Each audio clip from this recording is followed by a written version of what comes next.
All right, so today in class we looked at an intro to our next unit, which is Unit 4, which is on rational expressions, and then studied for our upcoming final. So we looked specifically at Unit 1 and making sure we were prepared for our upcoming final.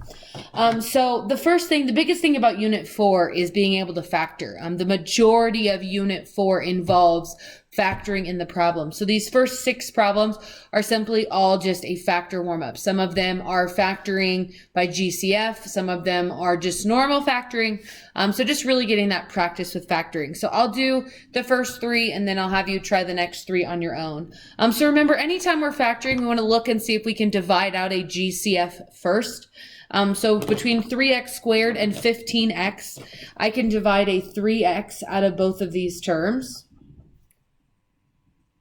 So that's going to put a 3x on the outside. 3x squared divided by 3x will leave us 1x.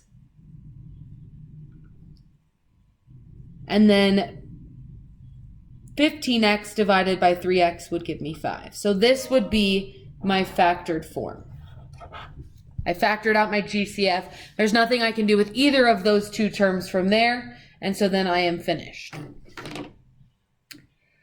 So then the next one, you could think of this, if you don't know about the difference of perfect squares, you could think of this as being a 0x in between. So what multiplies to give me negative 49 and adds to give me 0 would be positive 7 and negative 7.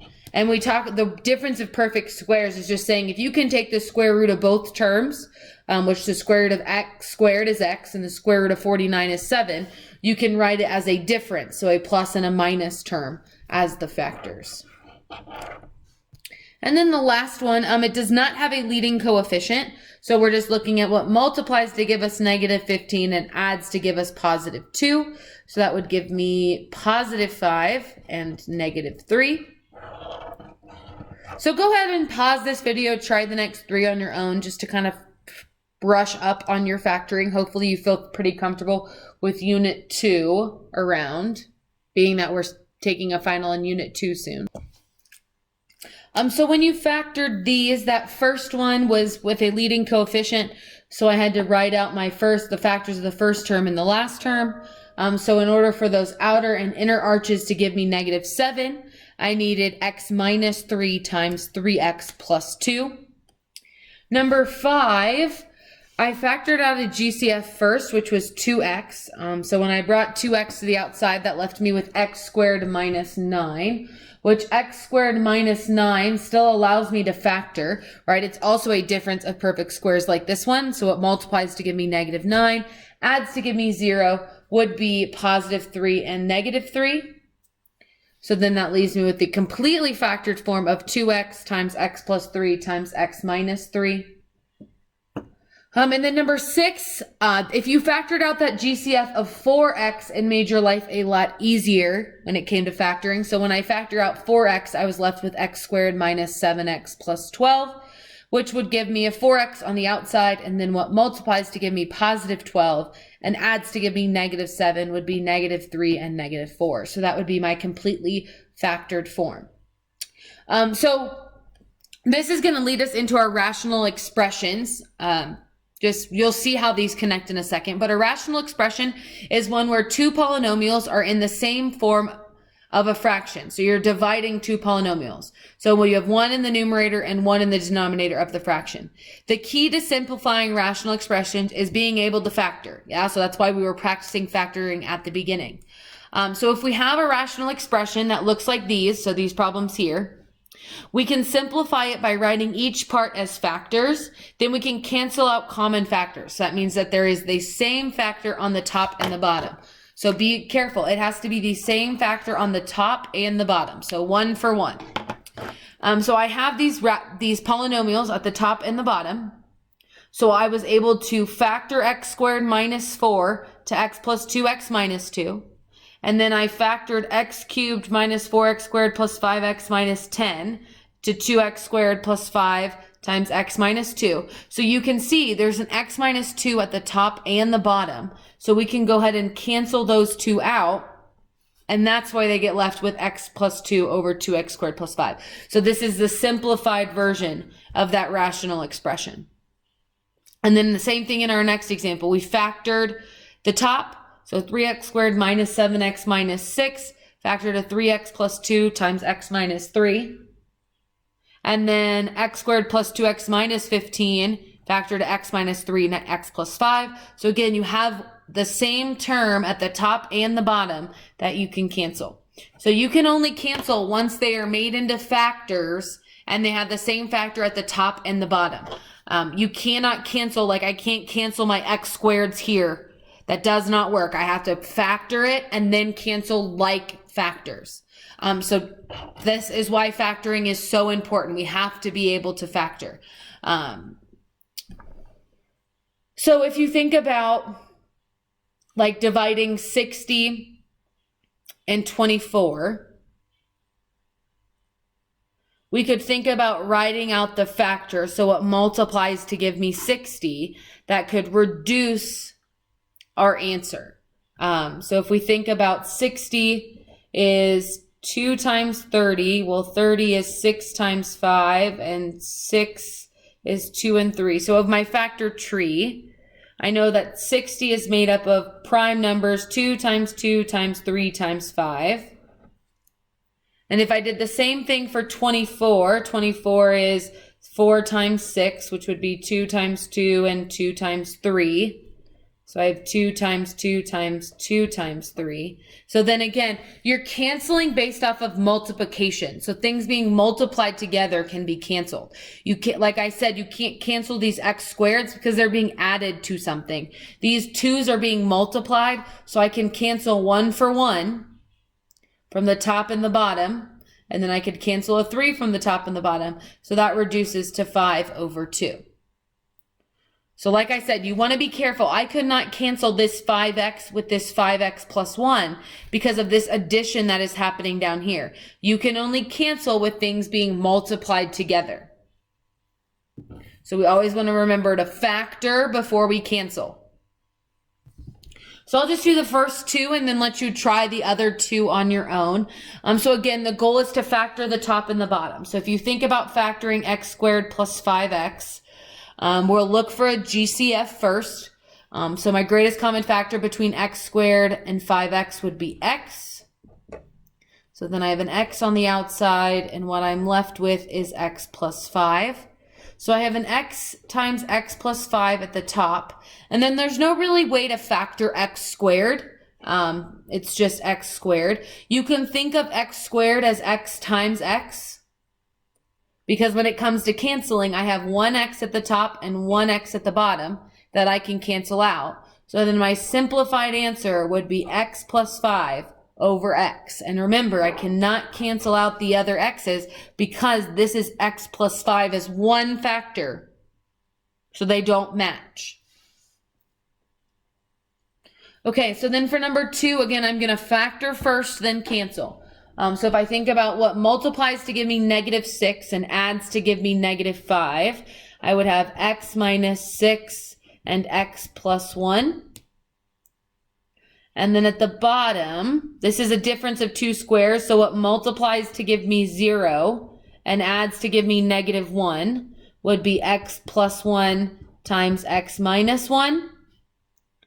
So again, if the factors are the same at the top and the bottom, then I can cancel. So I can cancel this x plus 1 and I can cancel this x plus 1.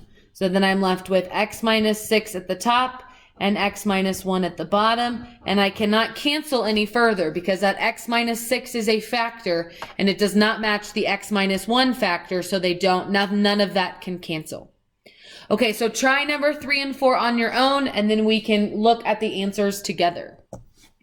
Okay, so hopefully you paused the video and tried these on your own. So x squared plus 5x plus 6. When multiply to give me 6 and add to give me 5 would be +2 and +3. So I have x plus 2 times x plus 3. And then x squared minus 9 factors to x plus 3x minus 3. So then I canceled out those x plus 3's, leaving me with x plus 2 over x minus 3. Again, I cannot cancel any further. I cannot take those x's away. X plus 2 is an entity, x minus 3 is an entity, and those two can't cancel. So then for number 4, I had to kind of factor out both of them, giving myself room for work. So 2x squared minus 9x minus 5. My factors of 2 are 1 and 2. My factors of 5 are 1 and 5. So then I needed my outer arch and the inner arch to give me negative 9. So I had to make negative 10 and positive 1. So then I had 2x plus 1 and x minus 5. Then for the bottom part, I divided out a GCF of x. So then that left me with x squared plus 2x minus 35. So that factored to x times x plus 7 times x minus 5, which gave me this. And then I had an x minus 5 at the top and the bottom that I could cancel. So I was left with 2x plus 1 over x times x plus 7. So hopefully this was a good review for you, just to kind of get a good introduction. Sorry, this was a good introduction for you, just to kind of get your head around what we're going to be working on over the next semester, just to kind of get you familiar with that and get you to practice factoring, because that will show up on your test for quadratics.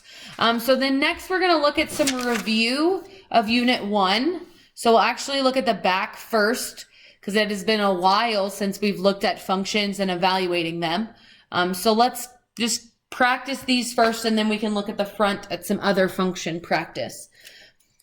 So remember, if I'm evaluating f of negative 1, that means that for my f function, so that's x squared minus 6x plus 10, I'm replacing all of my x values with negative 1. So negative 1 squared minus 6 times negative 1 plus 10.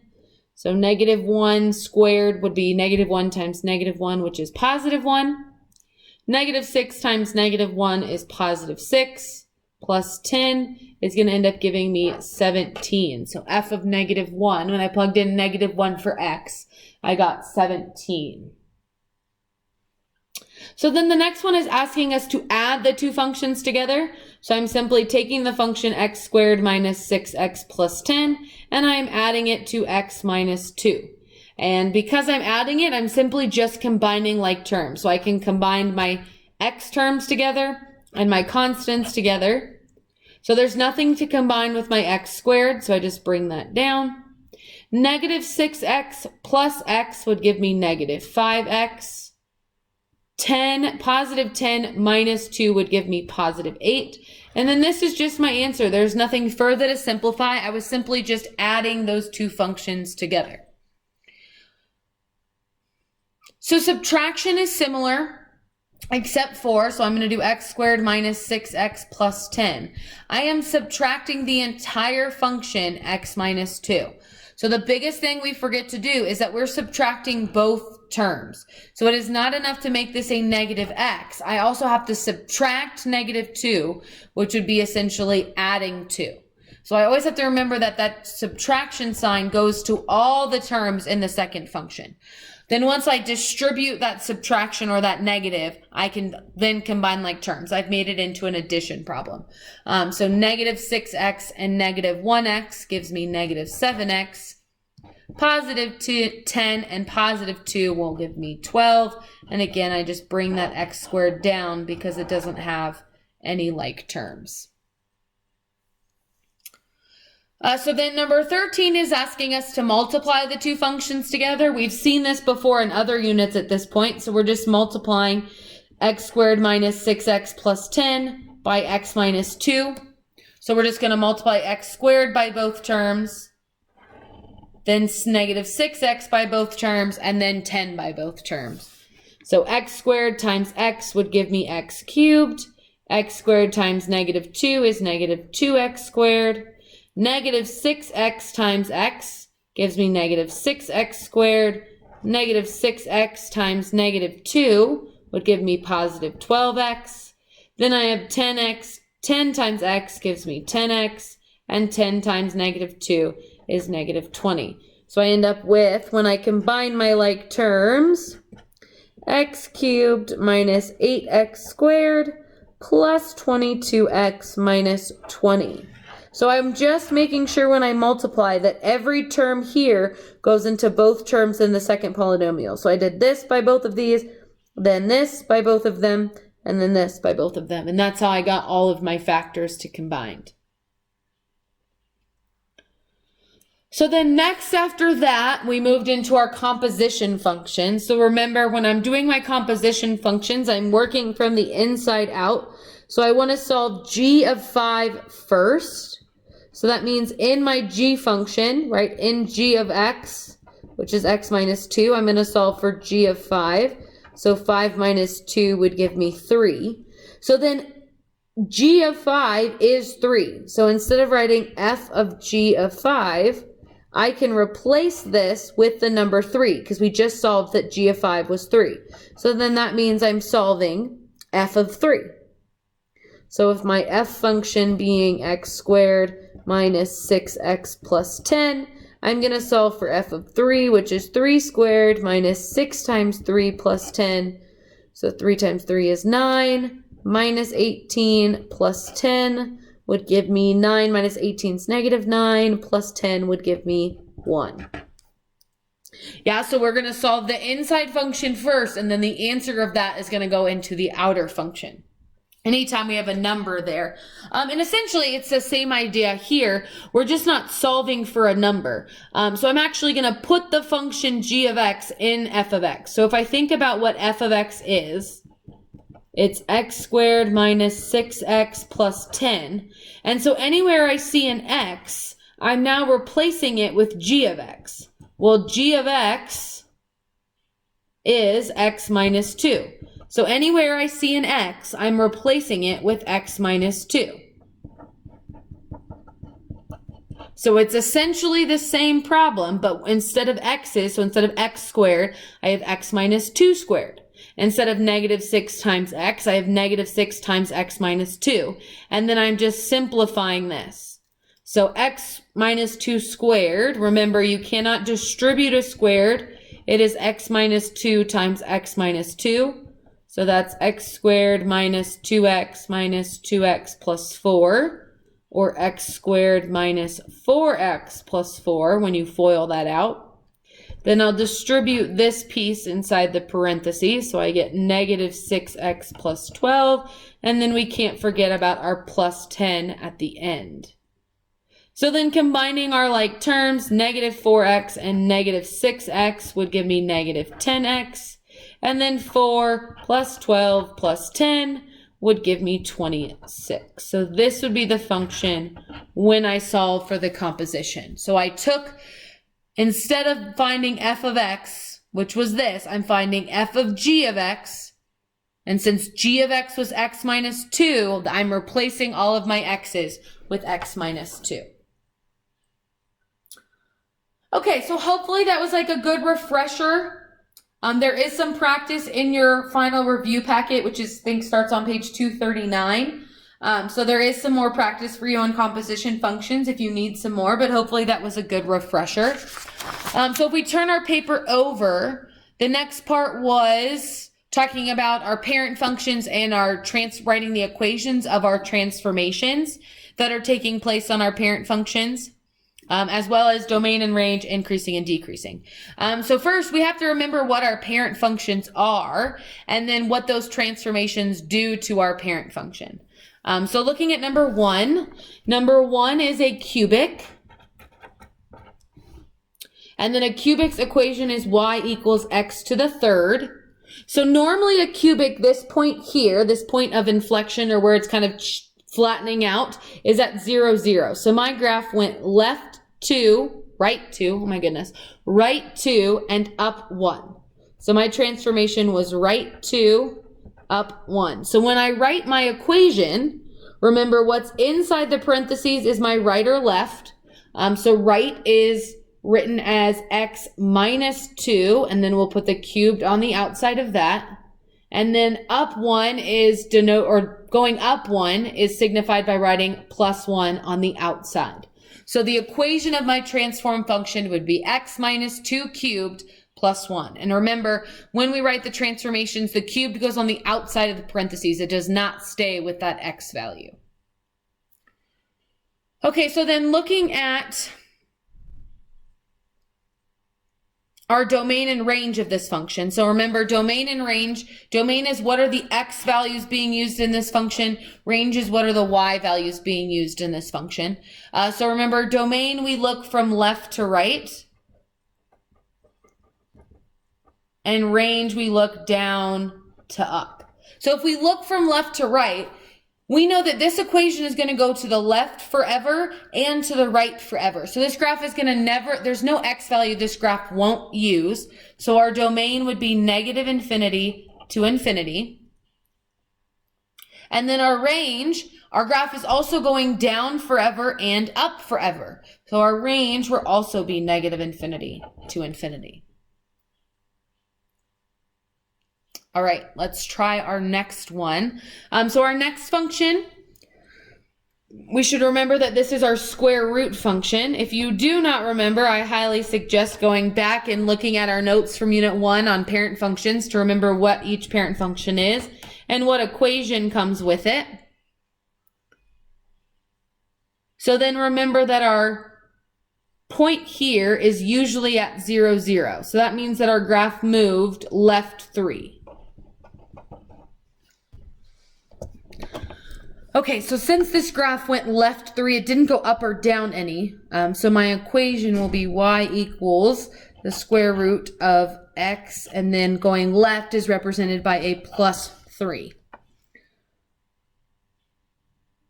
So then when we look at the domain and range, again, domain is looking left to right. What x values are you using? So if we think about our graph, starting on the left, the first point we use on the left is negative 3.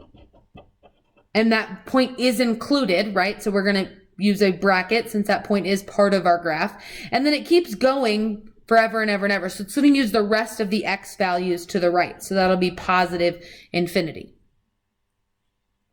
Then again, for our range from bottom to top, the first y value that our graph uses is 0, right? This value is at y equals 0. So then that means that my range starts at 0, and then this graph is going to go up forever, meaning that its range goes from 0 to infinity. All right, we'll do one more together. So number 3 is a quadratic. We should know that from our quadratic unit as well, which is y equals x squared. So normally that point is at 0, 0, and it's also usually a U shape. So this graph is upside down, which means that it reflected across the x-axis as one of its transformations. It also moved, gotta find 0, 0. So it also moved 1, 2, 3, 4, right 4, and up 3. So when I write my equation, remember reflection means we're gonna put a negative in the front. Then right 4 is going to give us a minus 4 on the inside. And then an up 3 is a plus 3 on the outside. So then when we think about our domain and range, from left to right, this graph is going to go to the left forever as well as to the right forever, right? These points are just going to keep expanding out and out and out using all of our x values. So our domain is negative infinity to infinity.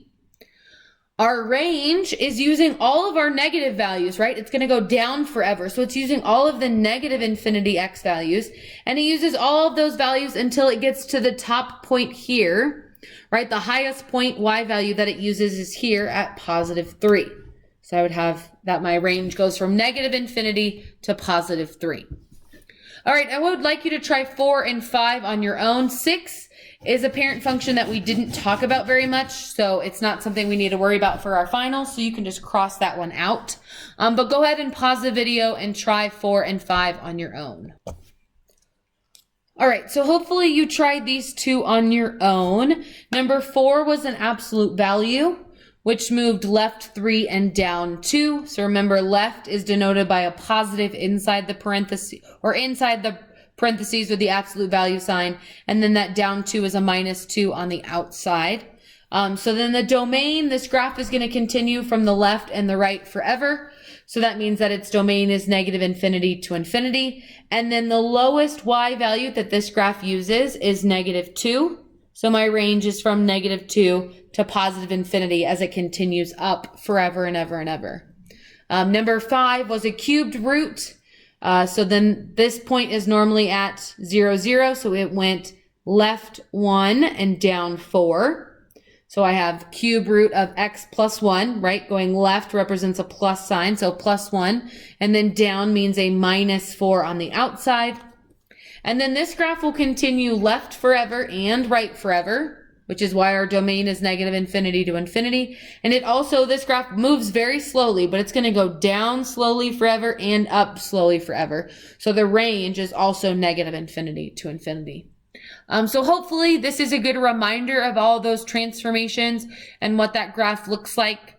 Again, there's more practice in the review guide. So if this doesn't feel like enough, make sure that you work through those review stations to get some extra practice. So then the last piece of our puzzle is our increasing and decreasing functions. So remember, increasing and decreasing is functions always read from left to right. So if we look at the function, right, and I often like to highlight it. So this function, when I start on the left, is decreasing until I get to this point, and then increasing on this side. And so remember, we also had talked about writing it as an interval. So it's an x interval, which means it runs across the x values. So this side is my negative infinity, right? These values get more and more negative, while this side is my positive infinity. These numbers are going to keep going all the way up to infinity. So if we draw a line that separates our increasing and decreasing, we know that this side of our two pieces is decreasing and this side of our two pieces is increasing. So my interval is reading my x-axis. We're not looking specifically at the line. We've already determined that this part of the graph is decreasing, but it's decreasing on this x interval. So it's decreasing from negative infinity until positive 2. Positive 2 is the x value that it stopped decreasing at. So it's decreasing from negative infinity to positive 2.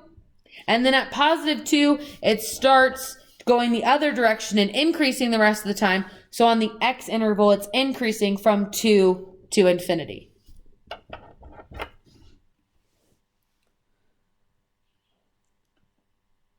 So then remember, not all graphs are going to increase and decrease. So if we look at number 8, as we go from left to right, this graph is working its way down. And though it gets slower this way, it kind of starts to level off, it's still decreasing. So that just means on the x interval, it is decreasing from negative infinity to infinity. And we can write none for increasing, write a line through it, but just it does not increase.